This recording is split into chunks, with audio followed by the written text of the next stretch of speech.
સુરેન્દ્રનગર જિલ્લામાં સર્વે ટીમ દ્વારા યોગ્ય રીતે સર્વે કરવામાં નહીં આવતા ખેડૂતો દ્વારા આક્ષેપ કરવામાં આવી રહ્યા છે। ખેડૂતોનું કહેવા અનુસાર નુકસાન વધુ થયું હોવા છતાં સહાય પેટે નજીવી રકમ ચૂકવવામાં આવી છે, જેને લઈને ચુડા, સાયલા, ચોટીલા અને થાન તાલુકાના ખેડૂતો દ્વારા સુરેન્દ્રનગર ખાતે ખેતીવાડી અધિકારીને રજૂઆત કરવામાં આવી હતી અને ખેડૂતોની માંગ એક હપ્તામાં કહી શકાય કે નહીં સંતોષાય તો ખેડૂતો દ્વારા ઉપવાસ અને ધરણા કાર્યક્રમ યોજવાની પણ ચીમકી આપવામાં આવી હતી। અતિવૃષ્ટિ અને કમોસમી વરસાદના કારણે સૌરાષ્ટ્રમાં મોટા પ્રમાણમાં ખેડૂતોને પાક નુકસાન થયેલું છે। ખેડૂતોએ વારંવાર રજૂઆત કરી।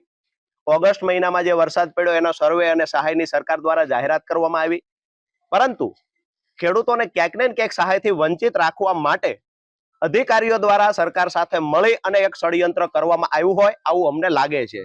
ગામડાઓની અંદર જે ગ્રામ સેવક દ્વારા આંકડા લખવામાં આવ્યા હતા, આંકડા બદલી નાખવામાં આવ્યા। અમુક ગામને સહાયથી વંચિત રાખવા માટેનું ગુનાહિત કૃત્ય અધિકારીઓ દ્વારા કરવામાં આવ્યું છે। આજે સાયલા, ચુડા, ચોટીલા તાલુકાના ખેડૂતો આવ્યા છે, જ્યાં 20,000 કરતા વધારે ખેડૂતોએ અરજી કરી છે, જેને ખરેખર 33% થી વધારે પાક નુકસાન છે।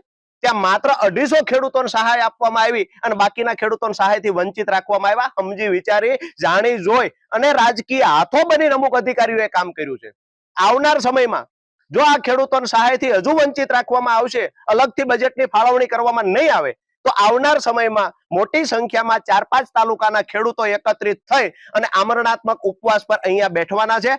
અહીંયાથી સરકારને ચીમકી આપીએ છીએ, ચેતવણી આપીએ છીએ કે ખેડૂતો સાથે જે ગદ્દારી કરી છે અને જે અધિકારીઓએ આવું ષડયંત્ર કર્યું છે, આ અધિકારીઓ પર કાર્યવાહી કરવામાં આવે અને જગતનો બાપ જે ખેડૂત છે, આજે શિયાળુ પાક વાવવાથી વંચિત છે, શિયાળુ પાક વાવી શક્યો નથી પૈસા ન હોવાના કારણે, તો આ ખેડૂતોને તાત્કાલિક ધોરણે સહાય ચૂકવવામાં આવે અને ખેડૂતોને ક્યાંક ને ક્યાંક જે મોટા પ્રમાણમાં નુકસાન છે એ ખેડૂતોને મદદરૂપ થવાના એક પ્રયત્ન કરવામાં આવે।